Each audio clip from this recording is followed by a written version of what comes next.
प्रेमाचं भूत जरा डोक्यात घुसलं असेल ना, तर ह्या दोघांची स्टोरी एकदा नक्की ऐका. इंजिनिअरिंगमध्ये शिक्षण घेत असताना दोघांमध्ये मैत्री होते, त्यानंतर दोघांमध्ये प्रेम होतं. ज्यावेळेस शिक्षण पूर्ण होतं ना, मुलाला चांगली जॉब लागते आणि त्यामुळं मुलगी ना त्यांच्या नात्याबद्दल तिच्या घरामध्ये सांगते. मुलाला चांगला जॉब आहे असं ऐकल्यानंतर ना घरचे सुद्धा लग्नाला तयार होतात. एक दिवस दोघांमध्ये छोटंसं भांडण होतं. मुलगा तिला 2 दिवस बोलत नाही. या कारणामुळे मुलगी ना ब्लेडने असं हातावरती त्याचं नाव कोरते. आता तुमच्या लक्षात आलं असेल की मुलगी त्या मुलावर किती प्रेम करत होते. पण मित्रांनो, थोडं थांबा. 6 महिने लग्नाला बाकी असतात त्यावेळेस मुलीला ना सरकारी जॉब लागतो आणि सरडा जेवढा फास्ट रंग बदलत नाही ना, तेवढा फास्ट रंग ना ही मुलगी बदलते. ही मुलगी त्या मुलाला सांगते की मी तुझ्यासोबत लग्न करू शकत नाही.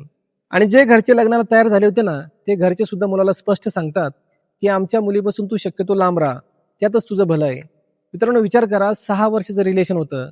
तो मुलगा त्या मुलीशिवाय राहू शकत नव्हता. तो तिला भरपूर समजायचा प्रयत्न करतो, पण ते कोणीही समजून घेत नाही.